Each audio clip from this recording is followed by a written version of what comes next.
Welcome to our channel. இன்றைக்கி இந்த வீடியோவில் என்ன பார்க்க போகிறோம் அப்படின்னா 12th ஸ்டாண்டர்ட் கெமிஸ்ட்ரி மார்ச் 2023 நடந்த பப்ளிக் எக்ஸாமோட கொஸ்டின் பேப்பர். அது மட்டும் இல்லாமல் 1 மார்க் ஆன்சர் கீலாம் பார்க்கலாம். Tamil and English medium. இங்கே பாருங்கள், இது மார்ச் 2023 நடந்த கொஸ்டின் பேப்பர். மொத்தம் பார்த்தோம் அப்படின்னா 70 மதிப்பெண்கள் கேட்பாங்க. 3 மணி நேரம் எழுதணும். அடுத்து 15 மதிப்பெண்கள், அதாவது 1 மதிப்பெண் வினாக்கள் 15 கேள்விகள் கேட்பாங்க. மொத்தம் நம்ம 15 மதிப்பெண்கள் கிடைக்கும். பார்ட் 1ல் முதல் கேள்விக்கான விடை பாருங்கள். அமில நீக்கி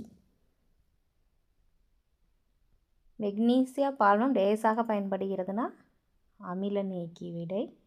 அடுத்து ஒரு வேதிவினையின் போது சேர்க்கப்படும் வினைவேக மாற்றி பின்வருவனவற்றுள் எதனை மாற்றி அமைக்கிறது? இதற்கான விடை கிளர்வு ஆற்றல். இங்கிலீஷ் மீடியம், அது கீழே கொடுத்துருக்காங்க, ஆன்சர் பார்த்துக்குங்க. அடுத்து ஹால் ஹெரால்ட் செயல்முறையின்படி பிரித்தெடுக்கப்படும் உலோகம் ஏஎல். அடுத்து பின்வருவனவற்றுள் 1.73 பிஎம் காந்த திருப்புத்திறன் மதிப்பினை பெற்றுள்ளது. இதற்கான விடை இ விடை. அடுத்து பின்வருவனவற்றுள் எது சரியாக பொருந்தியுள்ளது? இதற்கான விடை இ விடை, களிவெண்ணெய். அடுத்து பின்வருவனவற்றில் எதை சேர்க்கும்போது கீழ்கண்ட பிரிகை சமநிலை வினையில் பொது அயனி விளைவை உருவாக்கும் அப்படிங்கிறது விடை HClE. அடுத்து C60 என்ற வாய்ப்பாருடைய புல்லரினில் உள்ள கார்பன் டேஸ் இன கலப்புடையது. இதற்கான விடை sp2 ஆ விடை. அடுத்து ஆக்டினாய்டுகளின் பொதுவான ஆக்சிஜனேற்ற நிலை +3 ஈ விடை. அடுத்து கூற்று காரணம் கொடுத்துருக்காங்க 9வது. இதற்கான விடை பார்த்தோம் அப்படின்னா ஈ விடை. கூற்று காரணம் இரண்டும் சரி, மேலும் காரணம் கூற்றிற்கான சரியான விளக்கமாகும். Assertion reason, option D answer. அடுத்து பின்வருவனவற்றில் எது காமா கதிர்வீச்சிற்கு ஒரு மூலமாக பயன்படுகிறதுனா ஆப்ஷன் இ ஆர்என் விடை. அடுத்து திட்ட ஹைட்ரஜன் மின்முனையின் இஎம்எஃப் மதிப்பானது பார்த்தோன்னா 0. அடுத்து உலோகம் அதிகமுள்ள குறைபாடு காணப்படும் படிகம் NaCl. பின்வருவனவற்றில் எந்த காரம் டிஎன்ஏவில் இல்லைன்னா யுரேசில். பின்வருவனவற்றில் தானியங்கி இயந்திரங்களின் ரேடியேட்டர்களின் ஒரே எதிர்பொருளாக பயன்படுத்தியதுன்னா ஈத்தேன் 1,2 டையால். அடுத்து ஓரினிய அமீன்கள் அரோமேட்டிக் ஆல்டிஹைடுன்னு வினைபுரிந்து கொடுக்கும் விளைபொருள் ஷிப்காரம். இங்கிலீஷ் மீடியத்து கீழே விடை இருக்குது, பார்த்துக்குங்க. அடுத்து பார்ட் 2ல் முதல்ல கேள்வி பார்க்கலாம், அதற்கப்புறம் விடை பார்க்கலாம். மொத்தம் 12 மதிப்பெண்கள். இதில் பார்த்தோம் அப்படின்னா ஏதாவது 6 கேள்விக்கு விடை அளித்தா போதும். 24வது கேள்வி கட்டாயமாக எழுதணும்னு சொல்லியிருக்காங்க, compulsory. Answer any 6 question number 24 is compulsory. இதில் பாருங்கள் என்னென்ன கொஸ்டின் கேட்டிருக்காங்கிறத அப்படியே பார்த்துக்குங்க. அப்படியே ஸ்லைட் மூவ் பண்ணுறேன் பாருங்கள். இதில் ஏதாவது 6 எழுதுனா போதும்னு சொல்லுவாங்க. அடுத்து பகுதி 3 பார்ட் 3ல் பார்த்தோம் அப்படின்னா இதில் ரைட் எனி 6 கொஸ்டின்ஸ் தான். கொஸ்டின் நம்பர் 33 கம்பல்சரியாக எழுதணும். மொத்தம் 18 மார்க்.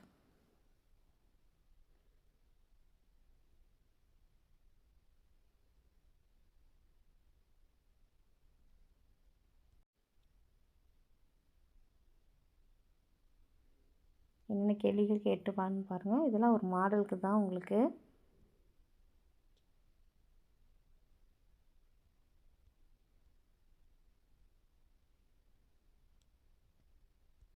அடுத்து பார்ட் 4ல் பார்த்தோம் அப்படின்னா 5 மார்க் கொஸ்டின்ஸ். அதாவது இதில் எல்லா கொஸ்டின்ஸுக்குமே ஆன்சர் பண்ணணும். ஆன்சர் ஆல் த கொஸ்டின்ஸ் அதான். ஆனால் இதில் ஆப்ஷன் கொடுத்துருப்பாங்க, இதுவா அல்லது அதுவா, இது அல்லது அது, எழுதலாம் அல்லது இந்த 2 கேள்விக்கு ஏதோ ஒரு கேள்விக்கு நம்ம விடை அளிக்கணும். ஒவ்வொன்றுக்கு 5 மதிப்பெண்கள்.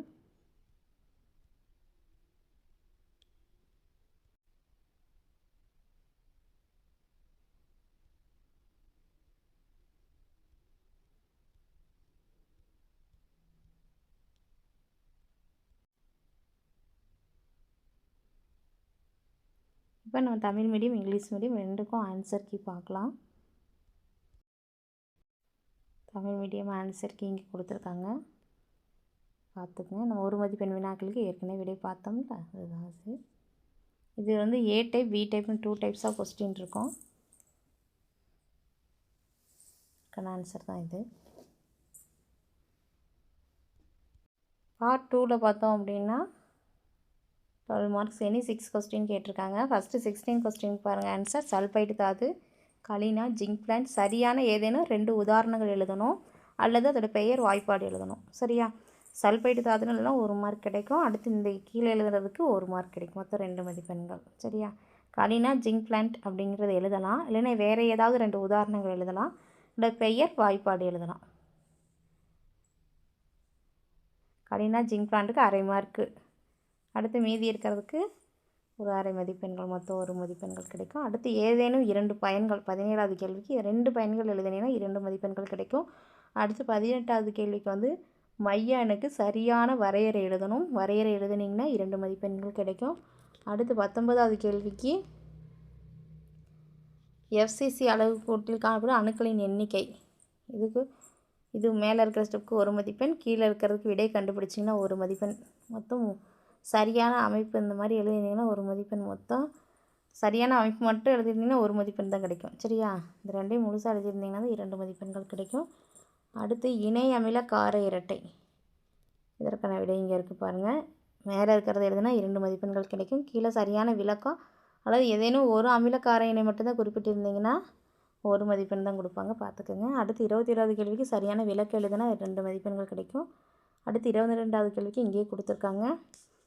இது அப்படியே மேலே இருக்கிறத அப்படியே எழுதினீங்கன்னா 2 மதிப்பெண்கள் கிடைக்கும். ஆனால் விளக்கம் மட்டும் எழுதினீங்கன்னா 1 மதிப்பெண் தான் கொடுப்பாங்க. அடுத்து சரியான விளக்கம் எழுதினீங்கன்னா 1 மதிப்பெண் 23வது கேள்விக்கு. அதுக்கு சரியான ஏதாவது ஒரு எடுத்துக்காட்டு எழுதணும். இப்போ 2 மதிப்பெண்கள் கிடைக்கும். 24வது கேள்விக்கு இந்த மாதிரி எழுதினீங்கன்னா 2 மதிப்பெண்கள் கிடைக்கும். அடுத்து இங்கே பாருங்கள் 3 மதிப்பெண் வினாக்களுக்கு 25வது கேள்விக்கு இந்த மாதிரி எழுதுனா 3 மதிப்பெண்கள் கிடைக்கும். விளக்கம் மட்டும் எழுதினீங்கன்னா 2 மதிப்பெண்கள் தான் கொடுப்பாங்க. 26வது கேள்விக்கு ஏதேனும் 3 வேறுபாடுகள் எழுதுனீங்க அப்படின்னா 3 மதிப்பெண்கள் கிடைக்கும். அடுத்து 27வது கேள்விக்கு முதல்ல இருக்கிறதுக்கு இந்த மாதிரியும் அணைவின் எழுதுனா அதுக்கு 1 மதிப்பெண், கடைசியில் மைய ஆக்சிஜனேற்று எழுதுனா ஒரு மதிப்பெண். மொத்தம் 3 மதிப்பெண்கள். அடுத்து 28வது கேள்விக்கு 28வது கேள்வி பார்த்தோம் அப்படின்னா மேலே இருக்க அந்த இரட்டை அடுக்கு ஹெல்ம்ஹோல்ட்ஸ் மின் இரட்டை அடுக்குக்கு சரியான விளக்கம் எழுதினீங்கன்னா 3 மதிப்பெண்கள் கிடைக்கும். படம் மட்டும் வரைஞ்சிங்கன்னா 2 மதிப்பெண்கள் தான் கொடுப்பாங்க. அடுத்து 29வது கேள்விக்கு ஃபாரடே முதல் விதி சரியான கூற்று எழுதினீங்கன்னா 1.5 மதிப்பெண்கள் கிடைக்கும். சரியான கணிதவியல் சமன்பாடு எழுதினா 1 மதிப்பெண் தான். ஃபாரடே 2ஆம் விதி சரியான கூற்றுனா 1.5 மதிப்பெண்கள், சரியான கணிதவியல் சமன்பாடுனா 1 மதிப்பெண்.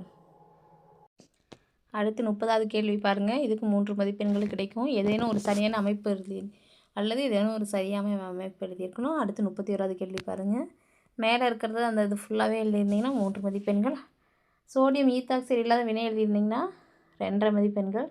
சரியான விளக்கம் மட்டும் எழுதினா 2 மதிப்பெண்கள் தான் கொடுப்பாங்க. 32வது கேள்விக்கு சரியான விளக்கம் எழுதினா 2 மதிப்பெண்கள். ஏதேனும் 2 எடுத்துக்காட்டு எழுதியிருந்தீங்கன்னா ஒவ்வொரு எடுத்துக்காட்டுக்கு அரை மதிப்பெண்கள், 1 மதிப்பெண்கள் கிடைக்கும். மொத்தம் 3 மதிப்பெண்கள். அடுத்து 33வது கேள்விக்கு மொத்தம் இது ஃபுல்லாகவே எழுதினீங்கன்னா ஒவ்வொரு ஸ்டெப்புக்கும் பாருங்கள் 3 மதிப்பெண்கள் கிடைக்கும் மொத்தம். அடுத்து பகுதி 4ல் 5 மார்க் கேள்விக்கு தத்துவம் வந்து பின்னப்படி மார்க்கில் தத்துவம் எழுதுனா 1 மார்க்கு, சரியான விளக்கம் எழுதுனா 3 மார்க்கு. அடுத்து எடுத்துக்காட்டு எழுதினீங்கன்னா அதுக்கு 1 மார்க், மொத்தம் 5 மதிப்பெண்கள். அல்லது இந்த கேள்விக்கு ஒவ்வொரு ஸ்டெப்புக்கும் ஒவ்வொரு மார்க், மொத்தம் 5 மதிப்பெண்கள் கிடைக்கும். சரியா? கீழே சமன் செய்யப்படாத வினைகள் மட்டும் எழுதியிருந்தீங்கன்னா 1.5 மார்க் தான் கிடைக்கும். அடுத்து சரியான அமைப்பு எழுதினீங்கன்னா இதில் ஏதேனும் சரியான அமைப்பு எழுதுனா 1 மதிப்பெண். இதில் ஏதேனும் 4 கருத்துக்கள் இதில் ஏதாவது எழுதியிருந்தீங்கன்னா 4 மார்க்கு, 4.5 மார்க், மொத்தம் 5 மதிப்பெண்கள் கிடைக்கும். சரியா?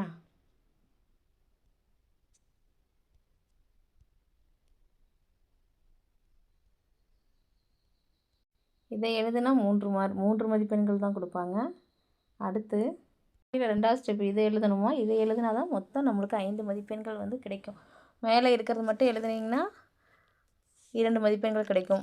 மொத்தம் 5 மதிப்பெண்கள் வந்துடும். அது இல்லைன்னா விளக்கம் மட்டும் ட்ரைஎத்தில் போரேட் பச்சை நிற சுடர் இதெல்லாம் 1 மதிப்பெண்கள் தான் கொடுப்பாங்க, பார்த்துக்கோங்க. 35வது கேள்விக்கு இதற்கான விடை இங்கேயே இருக்குது பாருங்கள். இதுக்கு ஒவ்வொரு ஸ்டெப்புக்கும் ஒவ்வொரு மதிப்பெண்கள். அதை பேக்பான் இருக்குல்ல, பற்றிய சரியான விளக்கம் அல்லது படம் எழுதுனா 2 மதிப்பெண்கள் கிடைக்கும். அடுத்து சாட்கி குறைபாடுக்கு சரியான விளக்கம் எழுதுனா 1 மதிப்பெண், ஏறத்தாழ ஒத்த உருவளவுடைய அயனிகள் அல்லது அடர்த்தி குறைதல் அரை மதிப்பெண் கிடைக்கும். எடுத்துக்காட்டு எழுதினீங்கன்னா அதுக்கு ஒரு அரை மதிப்பெண். படம் வரைஞ்சிங்கன்னா அதுக்கு ஒரு அரை மதிப்பெண். ஃப்ராங்கல் குறைபாடு சரியான விளக்கம், அதுக்கு ஒரு மதிப்பெண் கிடைக்கும். அடுத்து உருவளவில் அதிக அளவு வேறுபாடு கொண்ட அயனிகள் அடர்த்தியை பாதிக்காதுக்கு அரை மதிப்பெண்கள். எடுத்துக்காட்டு எழுதினீங்கன்னா AGBRனா அரை மதிப்பெண்கள். படம் வரைஞ்சா அரை மதிப்பெண்கள் கிடைக்கும். மொத்தம் 5 மதிப்பெண்கள். அடுத்து 36வது கேள்வி பாருங்கள். பூஜ்ஜிய வினைக்கு சரியான 2 உதாரணங்கள் எழுதினீங்கன்னா 2 மதிப்பெண்கள் கிடைக்கும்.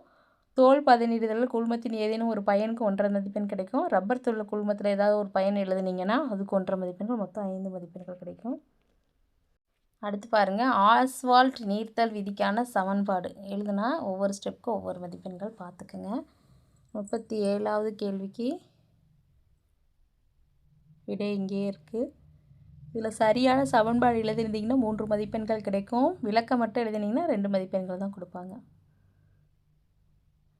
சரியான சமன்பாடு 38வது கேள்வி.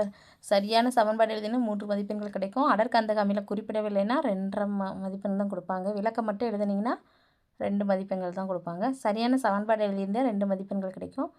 NA ஈதர் குறிப்பிடலைன்னா 1.5 மதிப்பெண். விளக்கம் மட்டும் எழுதிங்கன்னா 1 மதிப்பெண். அந்த கேள்விக்கான விடை இது. அடுத்து 38வது. ஒவ்வொரு ஸ்டெப்புக்கும் ஒவ்வொரு மதிப்பெண்கள் கிடைக்கும். சரியா? அதே மெத்தட் தான் இங்கிலீஷ் மீடியத்துக்கு. சரியா? இங்கிலீஷ் மீடியத்துக்கு 2023 நடந்த எக்ஸாமோட ஆன்சர் ஏற்கனவே 1 மார்க் கொஸ்டின் ஆன்சர் பார்த்தாச்சு. இதுதான். அடுத்து பார்ட் 2 பாருங்கள். ஏற்கனவே நம்ம தமிழ் மீடியத்தில் பார்த்துட்டோம். எக்ஸ்பிளைன் பண்ணிட்டோம் என்னென்ன எப்படி எழுதுனா என்னென்ன மார்க் கிடைக்கும் அப்படிங்கிறதான் கொடுத்துருக்காங்க. ஒவ்வொன்றுக்கு ஆன்சர் இருக்கும். ஒன்று நீங்கள் புக்கில் ஏற்கனவே படிச்சிருப்பீங்க, அதை பேஸ் பண்ணி எழுதிக்கலாம். இது 3 மதிப்பெண்கள் வினாக்கள்.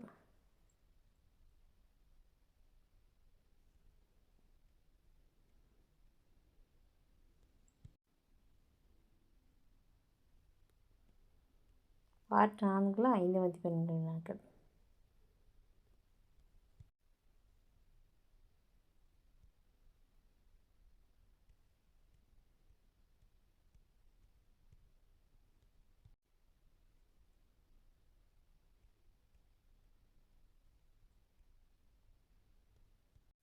இந்த வீடியோ உங்களுக்கு பயனுள்ளதாக இருந்துச்சுன்னா நம்ம சேனலை சப்ஸ்கிரைப் பண்ணுங்கள், லைக் பண்ணுங்கள், ஷேர் பண்ணுங்கள், கமெண்ட் பண்ணுங்கள். Thank you to all.